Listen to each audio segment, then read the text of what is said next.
Hello, everybody, and welcome to the Sudden Death Sports Podcast. My name is Jacob. I am with my co host, I'm Nicholas Earl from Earl Sports Bets. and we are here to talk to you today about some sports and what's going on in the world of sports today, and just kind of dive into things. Nick, what do you got going on in the NFL? Yeah, we're gonna start off here the show with a little bit of NFL hot takes, things along those lines. What we've picked up so far from the first. Well, we're a little more than halfway through the season. So what we've really noticed from some teams, some surprising teams, some disappointing teams, some overly impressing teams, and what we expect going forward. So I know you mentioned to me you have a hot take in the NFL the other day that I'm kind of on board with a little bit. What's your thoughts on one team from the AFC East? Okay, so I still stand by that pick, but after last Sunday, I think there is a bigger fraud in the AFC. So originally my biggest fraud in the AFC was the Buffalo Bills, and the reason being is because they're playing trash football right now. They really are. I mean, you look at the numbers. I think it was Andy Dalton and Kenny Pickett both had higher completion percentages than Josh Allen did. Josh Allen was also leading the NFL in interceptions from week 6 until week 12. He had 6 touchdowns to 7 interceptions. So the Bills have just been a mess. And then to make things not even better for them, Von Miller came out last night with an update on his injury. He is going to miss tomorrow night's game against the New England Patriots, but he plans to be back against the Jets. So there's good news and bad news.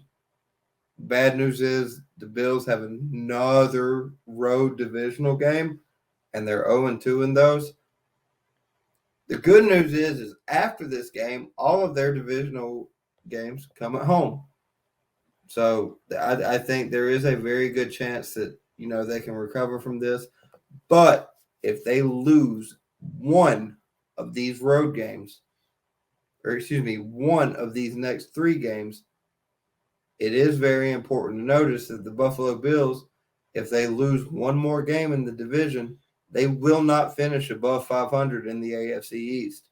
And that will have ramifications when it comes to the end of the season, because I think the Miami Dolphins are going to finish with the same or possibly a game better than they will. So we could be looking at a situation where the Bills are a 7 seed or a 6 seed, which is unheard of, because I think most people who had money on it would have just assumed the Bills were going to overtake this division.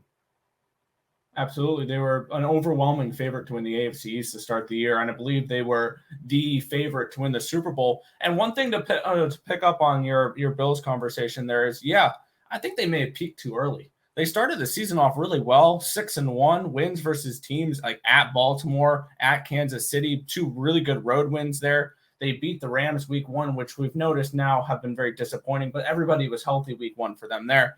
They lost by 2 to Miami. They blew out a Tennessee team week 2 on Monday Night Football. Yeah, I was about to say 41-7. That and then all of a sudden, after that Packers game, which they didn't cover as 10.5-point favorites in that game.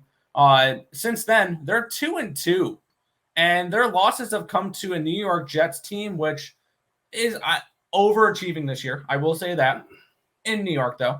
And they lost in overtime in a game that they lost that game against Minnesota. Minnesota did not win that game. They lost that game against Minnesota. And then they that score against Cleveland is probably a little bit more flattering towards Cleveland than it truly was, because they were blowing them out. Cleveland scored a garbage touchdown at the end. And they had to squeak by Detroit, which is not a good football team in my opinion. So this team may have peaked too early.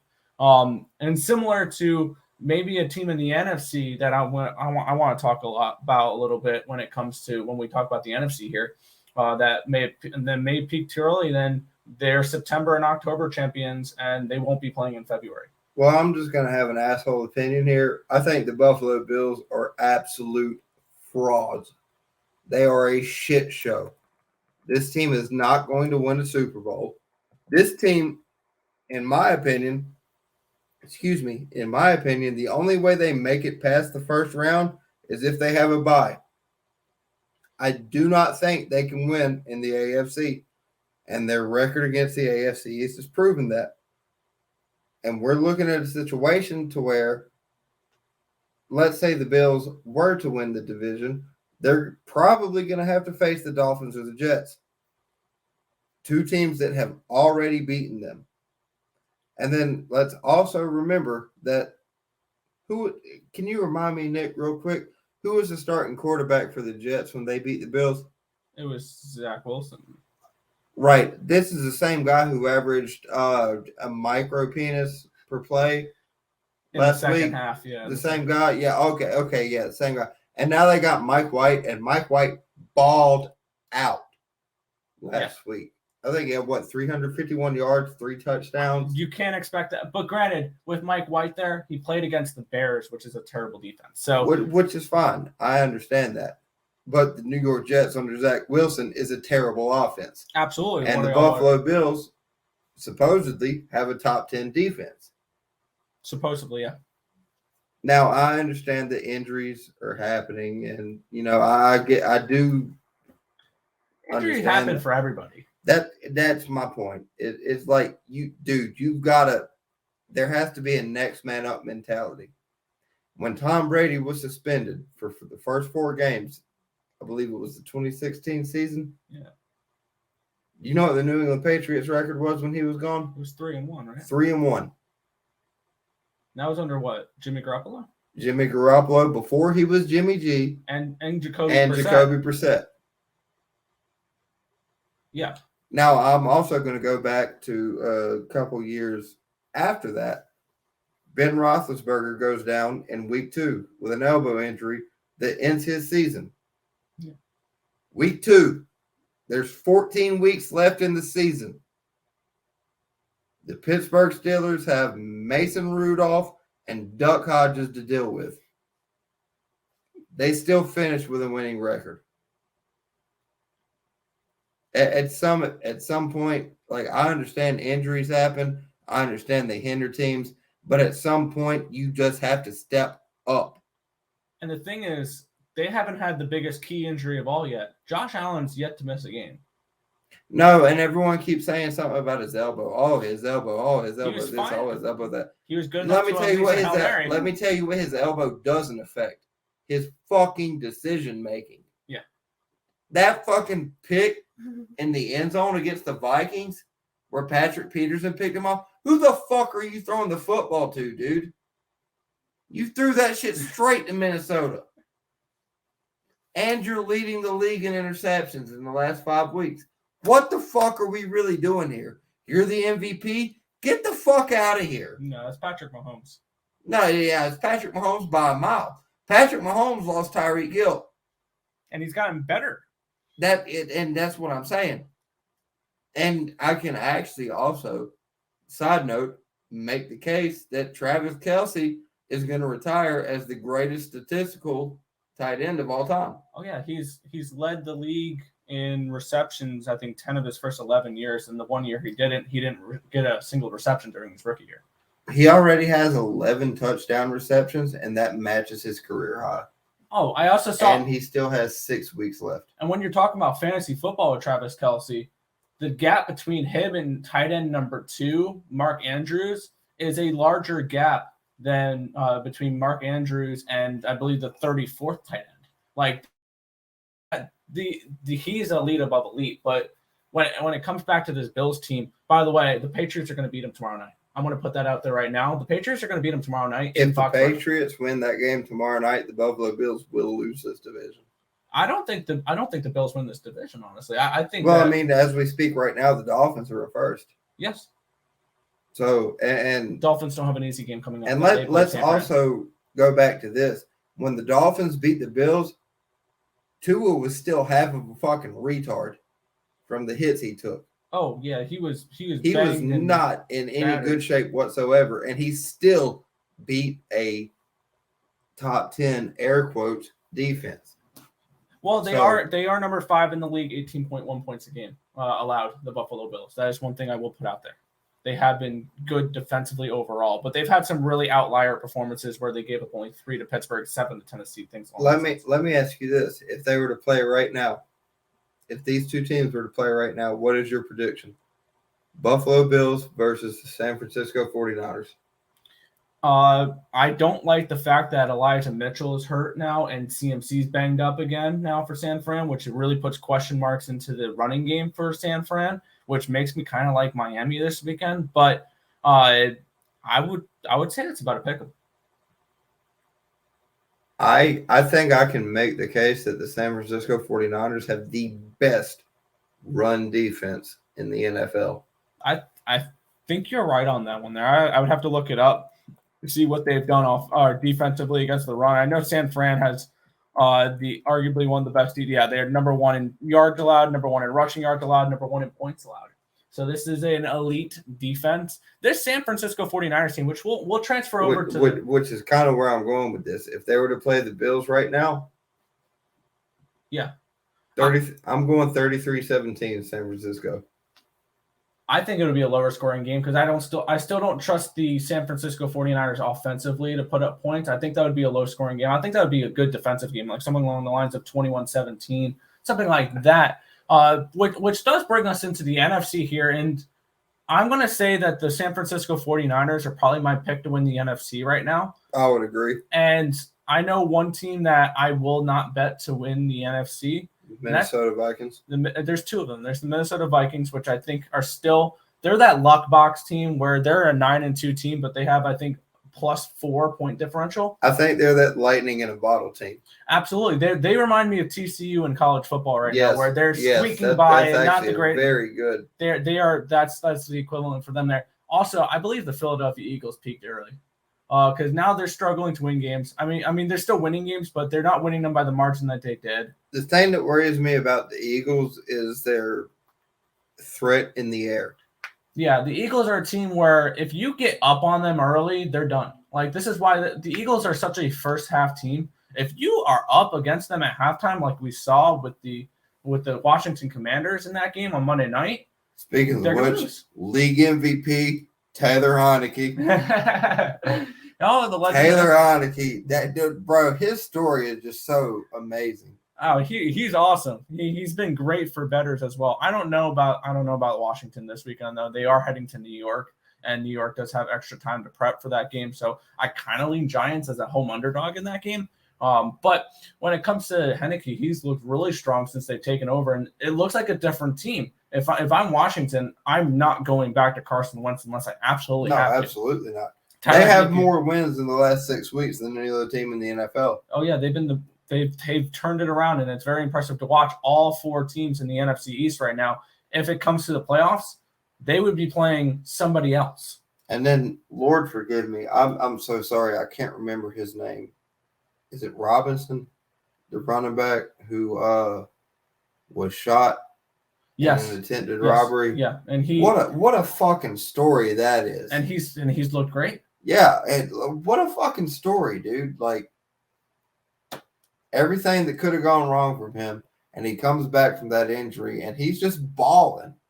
He's been awesome, yeah. What a fucking story for that guy. And kudos to him. Yeah, and when we're looking at this Commanders team, and when we're looking at this NFC East division in general, this is the best division in football right now, and we expected that to be the AFC West.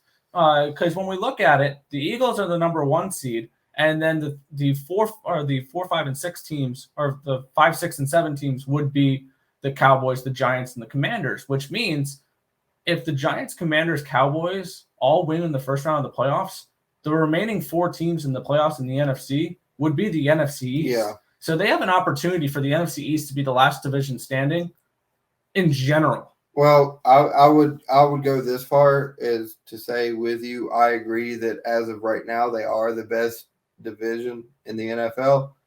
But I would also say that the AFC East is right there with them. Absolutely. And the only difference is the AFC is so loaded that the matchups won't be there to make that happen. Because you also have to think about it. The NFC South is led by the Buccaneers right now, and they're 5-6 record. That's stupid. So yeah, that's why like the AFC is just so much more superior than the NFC is right now. And that's kind of why I'm hesitant on the Eagles. That's kind of why I'm hesitant on the Vikings. I think the Niners are the team to beat in that conference. I really do as well. I think that San Francisco is the most well-rounded team in the NFC. Absolutely. I really do. I still think the team that wins the Super Bowl comes from the AFC, and I think we're looking at another Kansas City Chiefs championship. But I will go as far as to say this as well. I think that, I told you last week, I thought that the Buffalo Bills were the biggest frauds in the AFC. I don't think that anymore. There's another team that I think is the biggest frauds in the AFC. And I know exactly what team you're talking about, and this team just continues to choke leads and choke leads and choke leads. And the Baltimore Ravens. Absolutely. They are garbage. They're good at getting up in games, but I mean, this is a team I'm looking at in my first half only type of thing.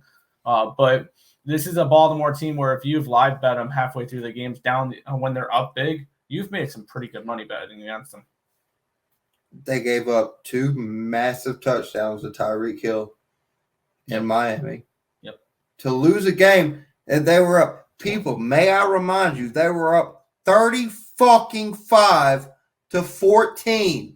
Yep. 3 possessions. Yep. In the fourth quarter. They lost that fucking football game. They lost. Up 21 in the fourth quarter. They fucking lost. Then you go to MetLife. Okay, we beat the Jets. Cool. What happens in MetLife against the Giants? Lamar throws 2 fucking costly picks. They lose again. Up 20-3 against the Bills. They come storming right back. And the Bills win, what was it, 27-24? They won by 1 point, I believe, in that game. Yeah, it was not much. They are choke artists. They are choke artists. This is not me being a Steelers fan. This is just me being a football fan. They are choke artists. And you're going to sit here and tell me that Lamar Jackson is asking for $250 million? Get the fuck out of here, dude. You would have to have Down syndrome to pay that man that money. That is fucking ridiculous, bro. And look, it happened last year as well, but they were just on the other side of things. If you remember, when they went to Indianapolis on Monday Night Football, they were down by 13. And they came back. They were the ones who had to rely on Justin fucking Tucker. And to kick out. As much as I love Adam Vinatieri, I'm sorry, Vinny. Justin Tucker is the best kicker of all time. Yep. And that pains me as a Steelers fan to say. Justin Tucker is the best kicker of all time. It took them a fucking record-breaking kick at Ford to beat the fucking Lions. Who were defeated at the time. Who were garbage. This team is trash. They made numerous amounts of mistakes. For one, while Lamar was under a rookie contract, they never surrounded him with the talent that they should have. No, they never did. And the second mistake they made was not fucking extending him before Deshaun Watson's rapist ass reset the entire market. They had a chance to sign Lamar Jackson for less, but then Deshaun Watson gets that contract. Now you don't. That chance is gone. You're better off drafting a quarterback at this point. Exactly. Baltimore has dropped the ball every single step of the way with this. And it's fucking embarrassing because they have an MVP right there in their room. They have an MVP. And I don't even like saying this because I'm a product of my time, but I will say this. They have a guy who is a better mobile quarterback than Michael Vick was. Yeah, I mean, he is a better mobile quarterback than Michael Vick. Now, granted, Michael Vick has the far superior arm. Oh, absolutely. Lamar Jackson, that's one thing that he has struggled with is throwing the football. But also, when you're looking at it here, I think the Ravens would be fine letting him walk because we saw last year they were able to win games with backups. They're going to have to. Tyler Huntley was somebody who came in and won multiple games for them. They're going to Trace McSorley as well. They're going to have to now. They don't. So how valuable is Lamar Jackson if they're able to win games with backup quarterbacks? Because Lamar Jackson is a running system. Let me tell you this: Lamar Jackson is going to be very valuable to the New York Jets, the Detroit Lions. He's going to be very valuable to a team like that. I will go on the record right now and say Lamar Jackson in his lifetime will never win a Super Bowl. Not with the Ravens, at least. No, not period. He's not going to win a Super Bowl. The best chance he had at winning a Super Bowl was with the Ravens. When they had that defense around him. Yes. He's just not. Fair enough. All right, we're one last thing we'll do before we move on and we head over to the realms of the ice of the NHL is we'll throw out right now if you had to pick who is your Super Bowl matchup.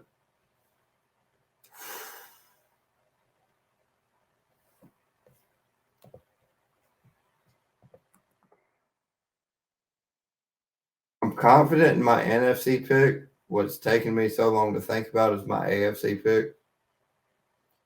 My NFC pick is the San Francisco 49ers. Yep.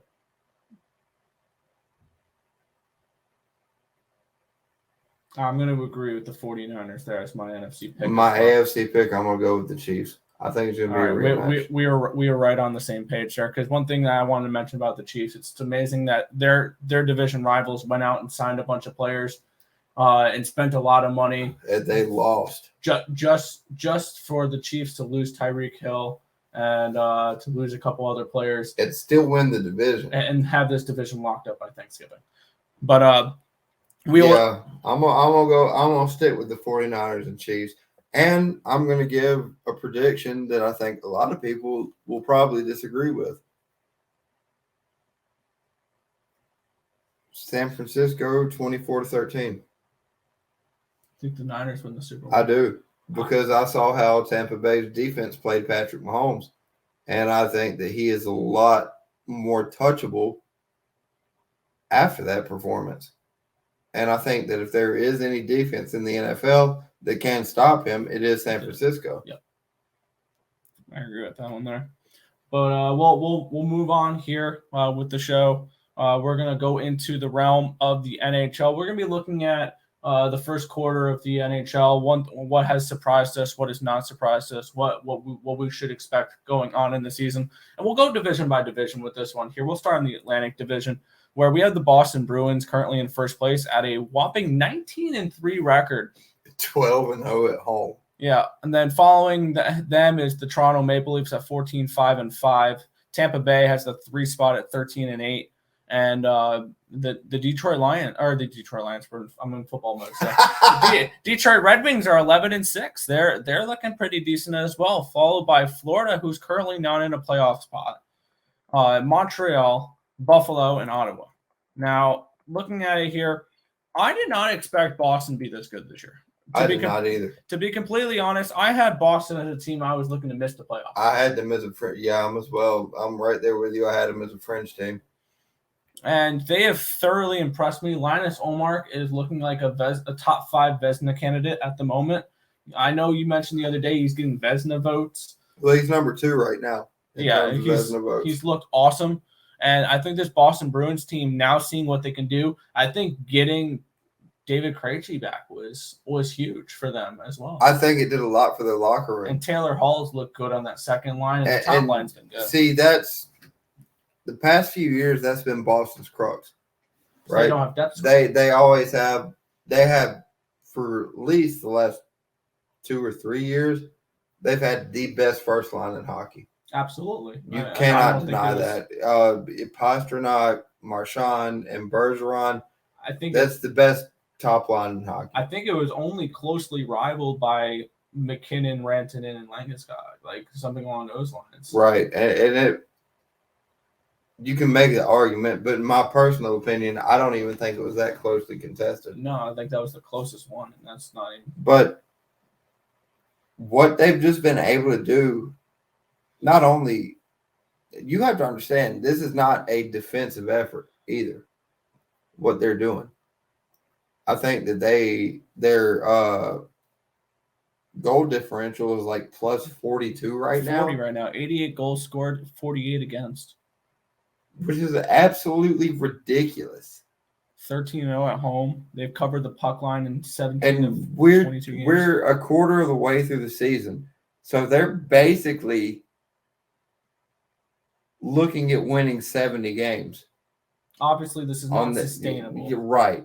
But at this pace, this early on in the season, they're setting themselves up very well. I mean, it's absolutely ridiculous what the Bruins are doing.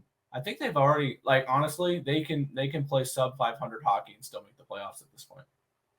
I would not go that far because the Atlantic is very competitive. They already have a 5-point lead over the Leafs, 11 points over the Lightning, and 12 points over the Red Wings so far. Yeah, but I wouldn't say you can play subpar hockey and just glide into the playoffs. I think they've set themselves up where if you play 500 hockey the rest of the season, if you're the Bruins, you're in. You're in. You're 16 games over 500. Well, if they played just 500, yeah. I thought you meant like subpar, like. I mean, 450 hockey gets them in. Yeah, I can't disagree with you. Honestly, they've just been so fucking good. And the thing that astonishes me is you look at them and look, they were the team that's not expected to do this, right? No. They're old. Not only are they old, they've got a brand new coach coming in who has absolutely zero NHL experience in Jim Montgomery. Shout out to him. He should be. Absolutely. He has to be Jack Adams. There's a couple that I would throw in there as well. I would also throw in Lindy Ruff in New Jersey. And Bruce Cassidy in Vegas. I guess. Those are my top three right now for the Jack Adams. Now, the only negative thing that I do have to say about Boston happened last night. Jack Edwards, the announcer for the Bruins, who was talking about Pat Maroon and said, "Oh, it looks like he ate a few extra pizzas." You need to shut the fuck up and go home, dude. You're a fucking announcer. You're not a fucking NHL player. You're talking about a guy who just won 3 straight Stanley fucking Cups. Not bad. He's won more cups in 3 years than you've seen Boston win in your 40 years fucking covering the team. And you're going to sit there and talk about that shit. Now, Pat Maroon did the absolute best thing that he could. He took it in stride, and then what he did was he made a post. I think it was either on his Instagram or his Twitter. I can't remember what it was, but he basically said, for those people who struggle with mental illness or health issues, this is my charity. This is where you can donate. And he made a $2,000 donation in the name of that stupid son of a bitch in Boston's fucking. Really. Shout out like, to him, bro, man. get awesome. Pat Big Rig, Pat Maroon. You're a fucking dog, bro. You are the guy. Jack Edwards, you need to suck a fucking dick and die, dude. Oh, geez, okay. Like dead ass. Like, why the fuck would you say something like that? Are you fucking kidding me? What the fuck have you ever done? You're not shit, bro. These are NHL players. They go out every single fucking day and train and perform and score. And all you do is sit there, oh, my shit. Shut the fuck up. See, I thought when you were talking about one thing that Boston's done wrong, I thought you were looking at an on-ice issue there, which there hasn't been for Boston. No, there's not been any on-ice issues. And I think that and I also would like to commend the Bruins leadership and Patrice Bergeron, and I don't even like to say this, but I'm going to give him credit, Brad Marchand, for the way that they handled the Mitchell Miller issue. Oh, that was the only I think that's the only blemish on the Bruins so far this year. in terms of a team, yes. Yes. But another blemish is the way that the fucking Jack Edwards, stupid fucking ass, To be honest, I don't watch that sat team there. at all. So. Bro, I hope you fucking fall off a bridge, dude. You're a fucking piece of shit. To talk about somebody else's weight like that when you're a fucking 85-year-old piece of fucking scum that sits in a fucking box and talks about the game. Go fuck your mother, you bitch. Fucking retard. But looking at other teams in this the other division, now we'll get off the topic of Jack Edwards there because he has no effect on what goes on the ice, which for Boston has been nothing but good. One team I want to mention that's been very underwhelming so far this season was the last year's President's Trophy winners. Florida Panthers are off to a slow start. They're below 500. They're 10-9-3. Their offense under Paul Maurice has kind of vanished. And I don't know why they got rid of their head coach from last year. Well, I think if you remember you and I talking about this before the season started, I told you I expected them to take a seat back. Me too. I did as well. I expected them to be a wild card team at least, though. They're out of the playoffs right now. Kachuk is a skill player. Yeah. He is. He's a pest, too. But he is not a skill He's not player, a superstar. Right. He is a tier B player at best. And you traded away Huberdeau and Weaver. Who was mind you, he was a Hart candidate last year. Yeah. So I think that Florida is reaping the fruits of what they traded off. Like, there was absolutely no reason that you had to lose Weaver in that trade. Unless you had no intentions on re-signing them. Like that's the only reason why I see them trading away what they traded away in that trade. And then my question would be, why did you sign Kachuk? Is that such of a high deal? And where was your replacement plan? Like, what are you doing? Like, and then they were missing Ekblad for a decent amount of the season as well, which and once again, the one thing that we were able to poke a hole in Florida in last year's rearing its ugly head again this year. They can't win on the road. They're 4-7-1 on the road. They blew a lead against Edmonton the other night with 4.4 seconds left and lost 22 seconds into overtime. This is a team that struggles to win games away from Florida. And let's also be aware of the fact that Bobrovsky is having a shit season. I mean, Spencer Knight's the starting goaltender in my eyes. The only reason why they're not starting him is because of the dollar bills that they're paying Bobrovsky, and they need to get over that because Spencer Knight's your future. Bobrovsky is not your future anymore. He's not your goaltender. The only problem is they can't get out of that contract. No, and that's why they have to continue to play this guy, even though he's been terrible this year. And then anything else we want to touch on with this division? I mean, Toronto's been Toronto. Tampa Bay is – I feel like Tampa Bay is just playing Toronto's actually turned it on. One thing I will say about Toronto is even though they're missing 3 of their top defensemen right now, they're playing good team defense right now in front of Murray. Murray's looked not bad since coming back from injury. Also, I believe Mitchell Marner is on a 17-game point streak. He's been awesome. Yes. He has been ridiculous. So, yeah, and once again. Also, I mean, I hate to tell you this, Leafs fans, Austin Matthews is gone after this year. He's not staying in Toronto. Unless they pay him a crazy amount. They have to give him $15 million for him to stay in Toronto. And how are you going to do that with Nylander, Marner, and Tavares on the books? That's why I'm saying. And Murray as well. He is gone. So he's not going to be a Maple Leaf next year. And the crazy thing is Matthews is not having a great year compared to what he had last year. I mean, obviously he had compared to what he had last year, it was stellar. But that's the thing, though. The Leafs are playing this good, even though they're not getting the contribution from Matthews that they've expected so far this season. This is what irritates me about Leafs fans. They look at the points numbers and they'll say, oh, well, Matthews has the same amount of points as Ovechkin does. Austin Matthews is 26, 27 years old. Alexander Ovechkin's almost 40.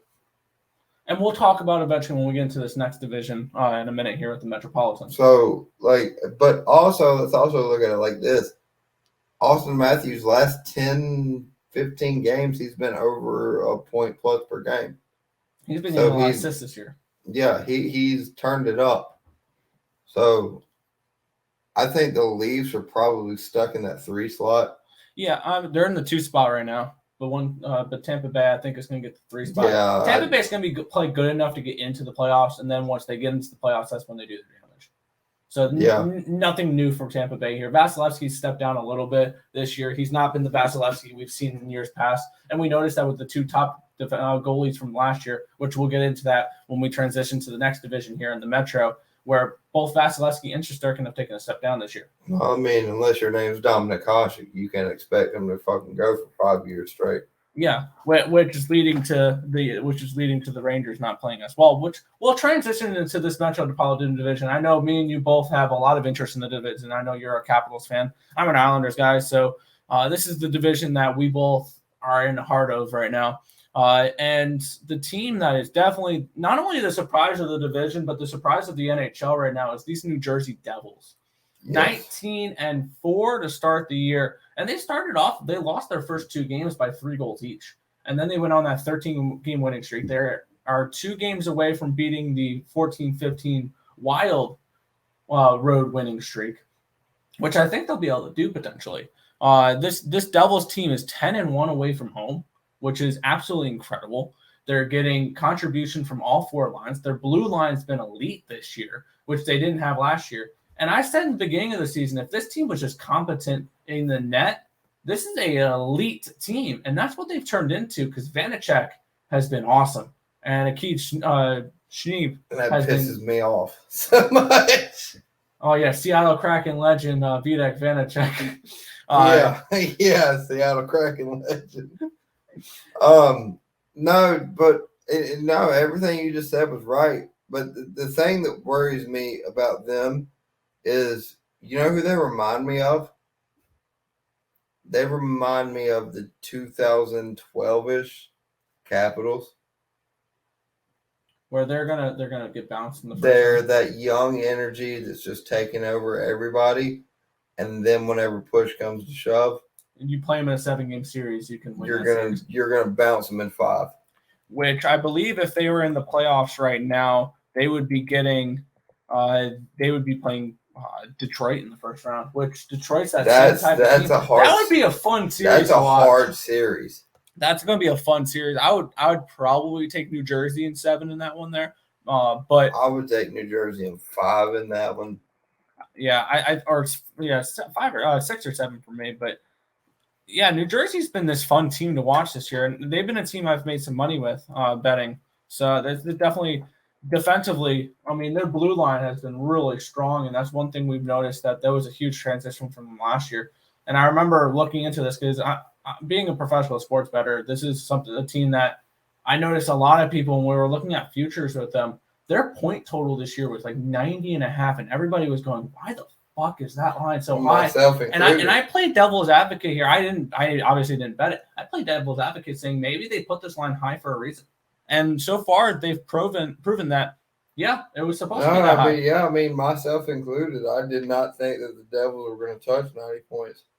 And I think here we are a quarter of the way into the season, and they're already at 38. Yeah. So I'm like, I think they I'm willing to admit when I was wrong. Like that. This is a very good, very young hockey team. Yes, they're going to be good for years to come. Vitek Vanacek, actually, I think I told you this the other night, is 6th. He's getting Vezina votes. In Vezina votes. Yeah. So, like, this is, it's not just that Jack Hughes or Nico Hischier or guys like that are just carrying them. Like, they're getting an overall team effort. And defensively, that's one thing I've noticed, because I like looking at those advanced analytics for a decent chunk of the year, and I believe this is still the case. They were number 1 in expected goals allowed, which means not only is their goaltending's fine, but they're number 1 in expected goals allowed, meaning they're not giving up those high danger chances that they were last year. Like those breakaways, those high danger shots near the net, That's not happening as much with the New Jersey Devils this year, and that's why they've turned around the way they have. Yeah, like you just said, their defense has been a lot more stellar than it has been in the past few years. And I think that is honestly what they were missing because they had the youth core. They had the core up front to make noise. What they were always missing was the defense. And now that they have the defense, and it pains me to fucking say it, Vanacek playing on a Vezina type level, you're going to have a good fucking hockey team. Yeah. Like, you're going to win fucking games, bro. Like, do I think they're going to win the Metro? No. There's a chance that this team wins the Metro. No, there's not. They're going to fall to third. They're going to fall to third. They're going to fall to third. Carolina's going to win the Metro. Either the Islanders or the Penguins are going to finish second, and then the Devils are going to finish third. And then from there, it's a race. Yeah. I still think Washington misses the playoffs this year. Misses? Yes. Yeah.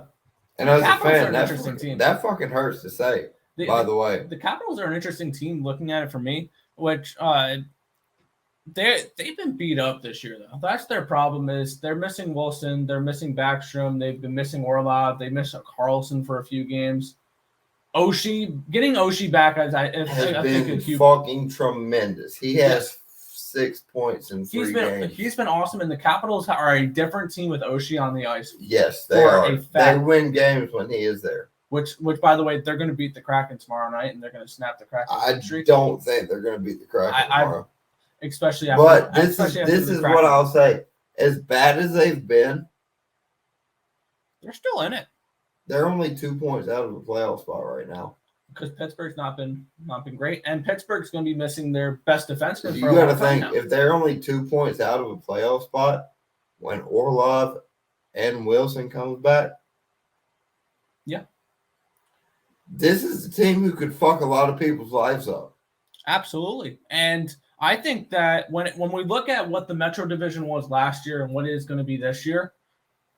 I mean, last year we had Pittsburgh, Washington, New York, Carolina make it from that division, and I think 2 of those miss, and I think the Pittsburgh Penguins and the New York Rangers miss. I think the Rangers miss the playoffs. The Rangers miss. And I've been saying this since the beginning of the season.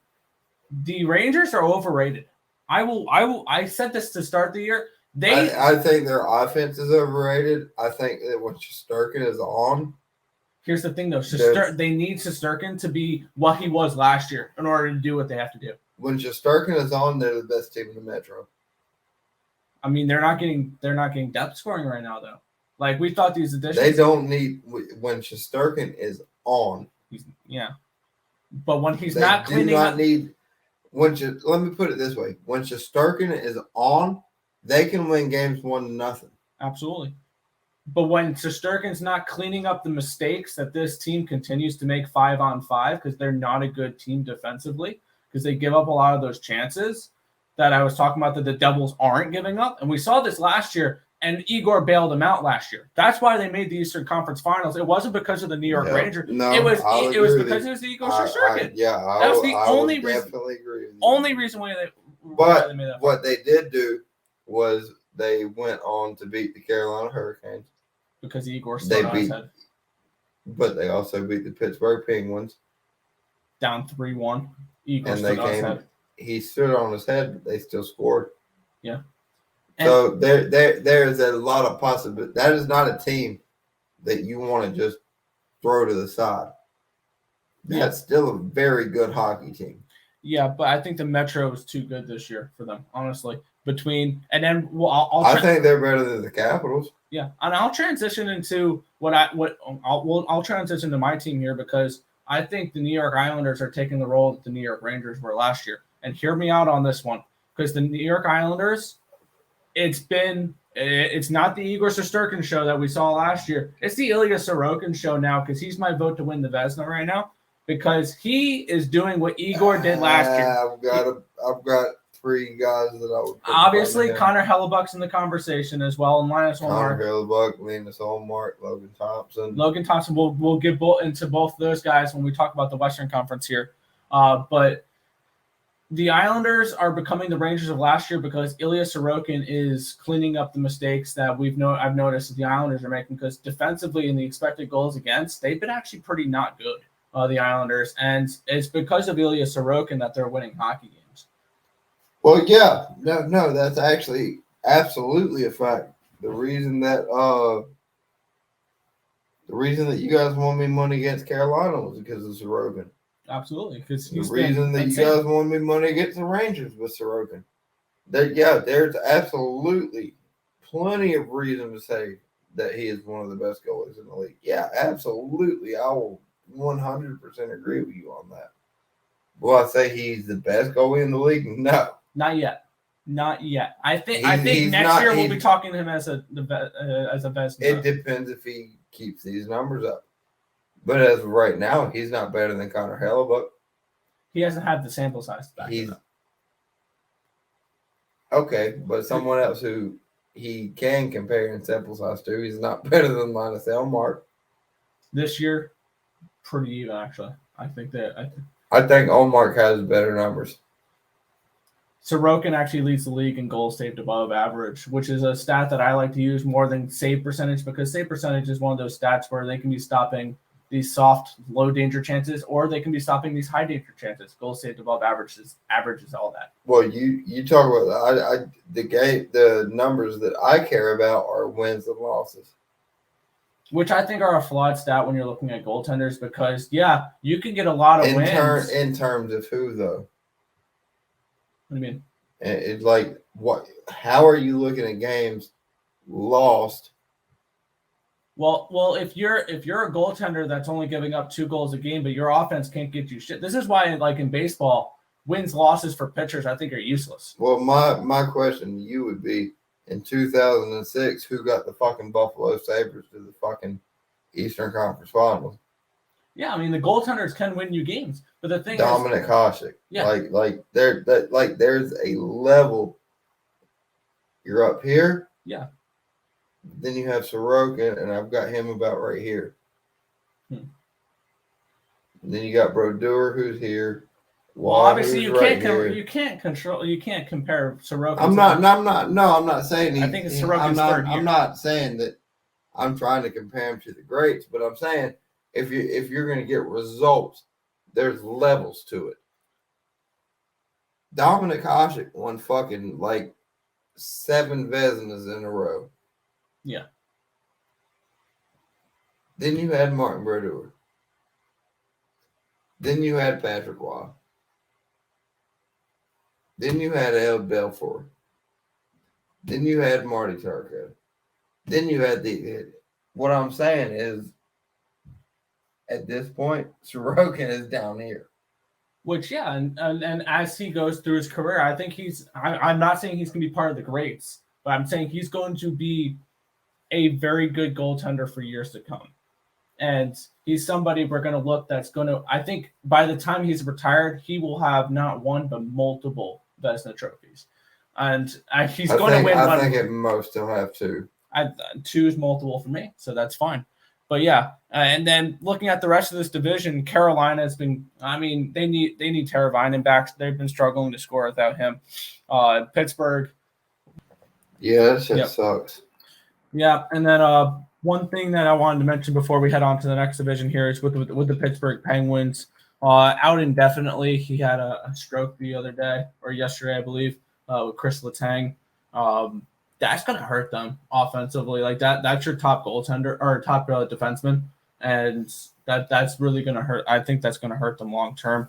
So that's one thing that we need to watch out for Pittsburgh, where I think that injury can hurt them, and they may fall out of that playoff spot, and the Rangers may take that, or Florida may take that spot at this moment.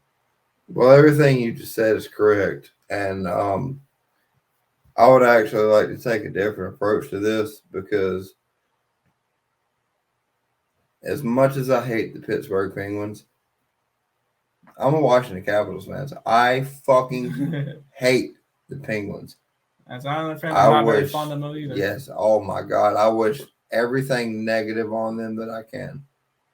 But this right here, this is something that's bigger than hockey. So my opinion on this is that I hope Chris Letang is able to recover fully. Absolutely. And I hope that he is able to make a absolute comeback to the game. And look, whatever you think of him, he's going to be a Hall of Famer. Yeah. At the end of the day, he is. So for someone who has sat there and he's broken my heart a couple times, he's fucked me up a couple times, but at the end of the day, we have to pull for this man to pull through for this. Absolutely. And just, get through and be the best man that he can be. He's a father. He's a husband. And sometimes it's just bigger than the game. Sometimes you just have to look at it like that and, just hope and pray that he pulls through like I do. Like I said, I hate the Penguins. I hate Chris Letang. I hate Sidney Crosby. I hate all of them motherfuckers. But at the same time, it's just like, this is bigger than hockey. So we want him to pull through. We want him to have the best recovery possible. We want him to come back and play. Chris, if you ever do hear this shit, fuck you for fucking me over a couple times. But also at the same time, bro, take care of yourself and just come back as the strongest version of yourself that you can come back in. And, like I said, as a Capitals fan, it sucks having to pull for somebody on the other side, but I'm pulling for you. All right, and then we'll take this and we'll now head to the. I'll try to find a decent transition from that to heading over to the Western Conference here, which this Western Conference is going to be a lot of fun because when we look at it here, this wild card is all jumbled up. Everybody's within like 2 points of each other. It feels like at the top of that wild card, and this is a Western Conference that's been interesting. We'll start with the Central Division here, where we have kind of, I don't know if we want to call it a surprise, but the Dallas Stars are leading this division, followed by Winnipeg and Colorado is third. Then we have Minnesota, Nashville, St. Louis tied at 22, Arizona, and then Chicago. And Dallas under Peter DeBoer has been pretty good. And this is a different Dallas team. One thing that we've noticed is they're scoring goals this year. This is a team that has 88 goals in 23 games. So this is a team that's starting to score more, which has been good to see. Well, they're also stopping shots. And Andres, an elite goaltender. So this is definitely a team that could be a threat in this Western Conference and this Central Division. So yeah, I like Dallas an awful lot. One team that I want to touch on here, which this is not the team that everybody thinks about when they look at this division. I want to touch on a little bit of a hot take here on a team that is not very good in this division. Who's that? I want to touch on the Arizona Coyotes here. This one. Hear me out on this one. I'm not saying the team's good. They're not gonna finish last in the division. No, they're not. The Chicago Blackhawks are. The Arizona Coyotes may have a Vezina caliber goaltender on their team. I'm not gonna go that far. Karel Vejmelka. I know. Has been not insane gonna this year. go that far. He's currently. What I will go as far as to say is that they could potentially finish higher than your St. Louis Blues. I don't think so. I think the Blues are very. I don't streaky. think they will. I'm just saying they could. I mean, Arizona's kind of holding their own. They're only 5 points behind a playoff spot. I know that may sound like a lot, but they're in the midst of a 14-game road trip, and then they're going to be playing a lot of home games. And Karel Vejmelka is somebody, when he is in net, I want to find a way to back the Yotes because they're huge underdogs very often. Well, I know someone who fucking ripped his shit. Karel Vejmelka? Yeah. Who? The Capitals? Yeah. But yeah, looking at this Arizona team, I think Karel Vejmelka is a goaltender that You don't want to talk about that. Yeah. I mean, Kirill Vejmelka, I think, is a top 10 goaltender in the NHL right now, and people are just not talking about it because he plays for Arizona. I will go as far as to agree with you that they don't get enough attention as they probably should. Do I think he's a top 10 goaltender in the league? Absolutely not. No. It's his advanced analytics for me that really attracts me to him because he's But he's you one of also, those guys. yeah, but you also have to look. That is the weakest conference in hockey. Oh, absolutely. This Western Conference compared to the Eastern Conference. Excuse me, not conference, division. Yeah, I mean, but like when we're looking at the Western Conference compared to the Eastern Conference, it's like looking at the AFC compared to the NFC. I mean, the AFC is a much better conference than the NFC, and the Eastern Conference is a way better conference than the Western Conference right now. Here's my thing. He has similar numbers to Darcy Kemper. Yeah. And yeah, but you're not talking about Darcy Kemper as a fucking Vezina finalist.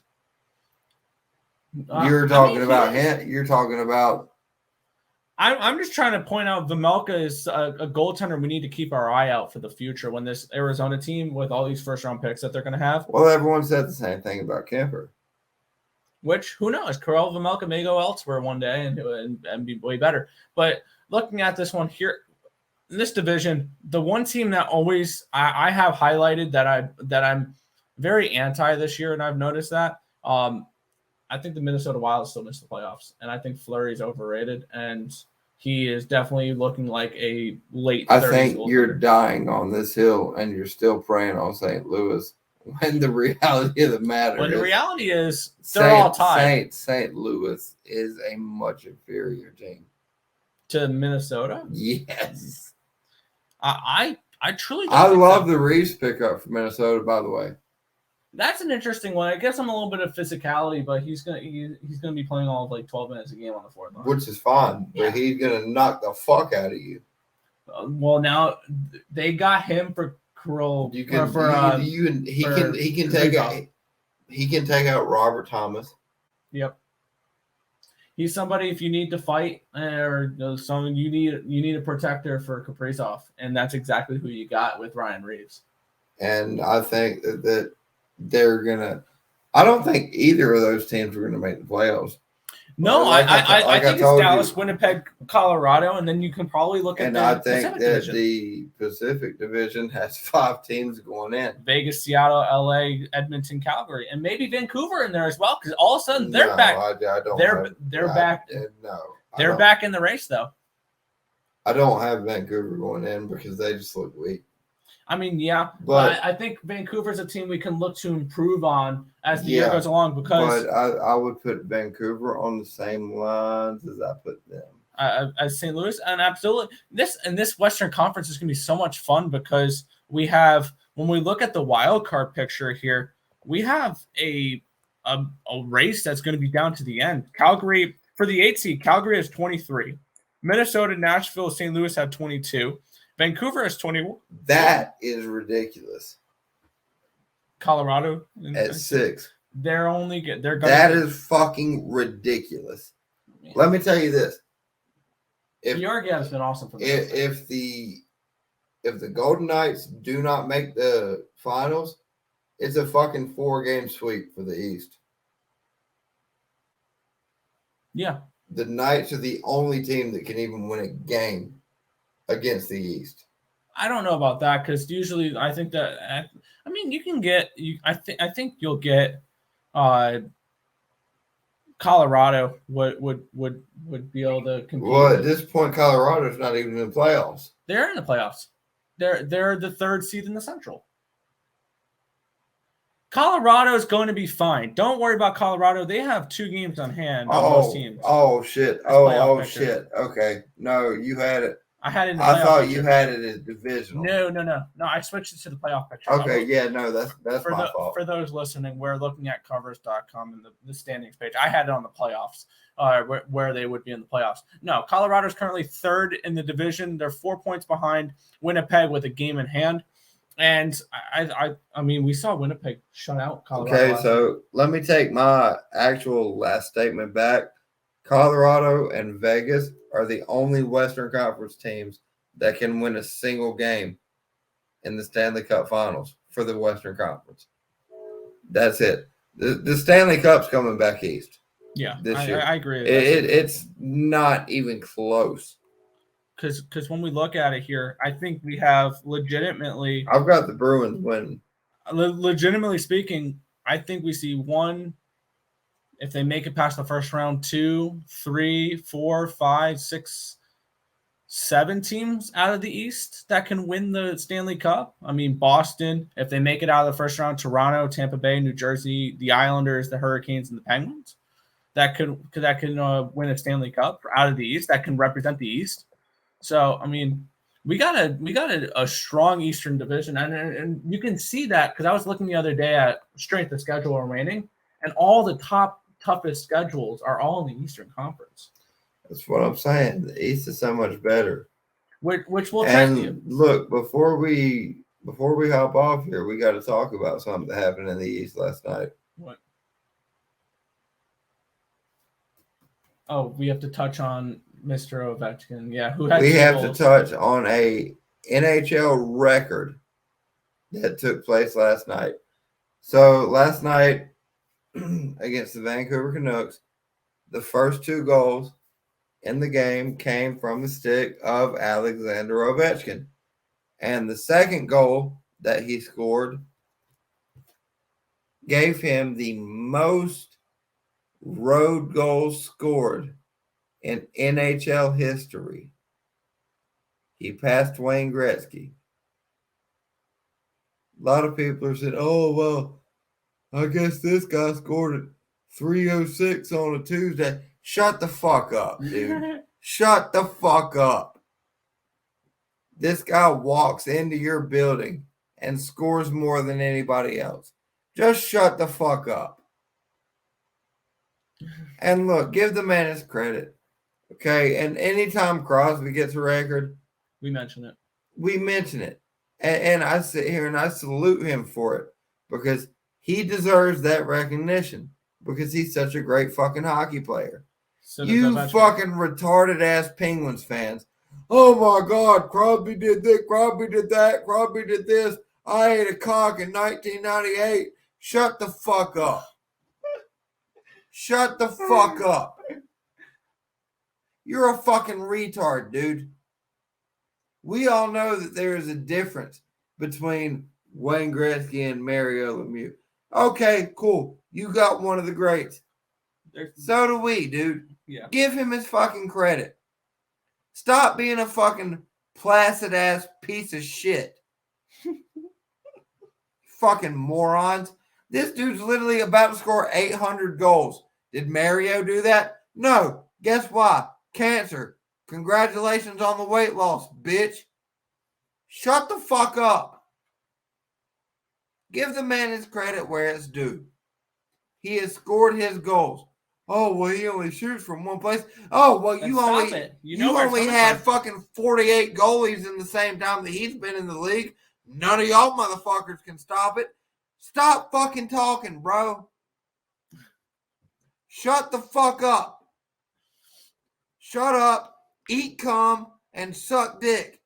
Like, what the fuck are you doing? Oh, he can only score this way. Oh, well, if he can only score this way, why the fuck didn't you stop it?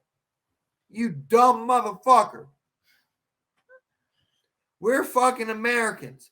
We do whatever the fuck we want to. If we want our fucking dick sucked, we get our dick sucked. That's what the fuck we do. If you don't believe me, ask the fucking Pilgrims. That's what the fuck we do. And with that being said, we'll move into the Pacific Division now. Fucking get out of here. 793 goals, and you're gonna act like it's not a fucking big deal. The fuck out of here, you fucking Momo. All right. You good now? You good? Cool. We're gonna move into the Pacific Division now. We'll touch on the last division, then we'll head on out for this episode. But yeah, we have Vegas leading the division, a team I was very high on to start the year. I have Logan Thompson to win the Calder from the beginning of the season before the season started. I think he is actually leading favorite. the Calder right now. I think I he's don't the think he's favorite. leading Vesna, but I think he's leading No, Calder. not Vesna, Calder, the rookie of the year. I'm saying I don't think said he's leading Vesna, but I think he's leading Calder. I said if Vegas is going to be where they are, where I expect them to be, he's going to be up there for the Calder Trophy because he's going to be the reason why, or because that was the big question mark heading into the year for Vegas was their goaltending, which has been amazing so far this year. Then the surprise of the West right now is the Seattle Kraken. This is a fun team, and we saw them play the game of the year last night. Oh my God, that game was on crack. That game was on crack. Well, I swear to God. Defense was optional in that game, and that's why I kind of like the Capitals tomorrow against Seattle because they just played that intense of a game, and now you're gonna have to get going again. Well, that was against a divisional rival. My only thing is, as a Capitals fan, I don't trust the Capitals to play 2 straight games, which is totally fair. It's just I think this is I think it's a bad spot for Seattle because now this is a out of conference game after you just played the game of the year against a divisional opponent in LA, which we'll touch on LA in a second because they just cut Cal Peterson, by the way. They released him, which is insane. Which if I'm Buffalo, if I'm like the Blackhawks, I'm picking his ass up. Hey, right now. Can I put in a claim on waivers for him? Because absolutely, he needs a change in scenery. But Seattle's been a great surprise. They have scoring punch, and it's led by another player which is going to compete with Logan Thompson for the Calder and Matty Beniers, who has been awesome this year. And this team is scoring goals, which we didn't see last year. They have that offensive punch, which is great to see out of Seattle this year. And then 2 teams that have been kind of underwhelming this year is Edmonton and Calgary. And we can throw Vancouver in that mix as well. Because those 3 teams I kind of see as very similar, other than I think Vancouver is a step down than the other 2 teams. Edmonton, once again, it's the same fucking thing we say every year with them. They are way too top heavy, and it's all Connor McDavid and Leon Draisaitl. They lost Evander Kane for the near future, which I think come trade deadline is going to help them because they're going to have that extra cap space, and they're going to pull the same shit that the Lightning did with Kucherov when they won the Cup. But this is a Edmonton team that I think is going to make some moves, but they are way too reliant on McDavid and Draisaitl. Calgary has been kind of iffy right now. Markstrom's not been the goalie we saw last year, and that's definitely a concern for them. Vancouver, after a horrid start, is only a point behind or 2 points behind Calgary for that last wild card. I would also like to say I feel fucking horrible for Evander Kane. Oh, that was awful. I didn't see it because I didn't want to see it. Dude, it's brutal. I do not need to see it. Brutal. I feel fucking horrible for him. And the thing is like he kind of gave a resurgence to his career in the playoffs last year. Yeah. So and then, he was team friendly, stayed with the team. He bought into the program. He did everything right. Yeah. As much as people want to hate him, he did everything right. And then he just suffered awful. That was fucking. I hate it for him, and I can only hope that he comes back as soon as possible and in the best form of possible. Which we've seen a downswing in the Oilers since that's happened. Absolutely. He was a major part of that team. He was a major part of that offense. He could provide you 20 to 25 goals from the second line. That's a big piece. Absolutely. I mean, when for years we kept saying it's just Leon and Connor, all that the Oilers have. Evander Kane filled that slot that Ryan Nugent-Hopkins did. That Ryan Nugent-Hopkins has failed to do, that Yamamoto has failed to do, that all these different guys they've brought in have failed to do. Absolutely. So I hate it for him. I hope to see him back. Yeah. Vander, if you ever see this, we hope to see you back very soon. That was such a fucking unfortunate, event of things that happened. But fuck, dude, you were a very good piece of the Vancouver machine, and you will be when you come back. So fucking let's go, Evander. And then the last team I'll touch on before we head on out here for this one here is this is the last thing I want to say for this Pacific Division. It's going to be a lot of fun next season to watch Trevor Zegras skate on the same line as Connor Bedard because this Ducks team fucking sucks. Yep, that's going to be very fun. I don't even want to. I've been saying that for a while. I don't even want to fucking look at what it's going to look like to see fucking Bedard and Zegras on the same line. That's going to be fucking filthy. Yeah, but that is everything I've got for this quarterly breakdown. You want to send them any last thoughts and send them on out here? Everything I've got to say, I've already said. As Nick already illustrated, go check out ESB. You know, they put good bets out. They put good money out. They made me money. They can make you money as well. So let's just all have some fun, watch some sports. Let's put a little bit of money on it. Let's make a little bit of money on it. So I hope everyone has a great fucking evening. And again, like I said, let's fucking go.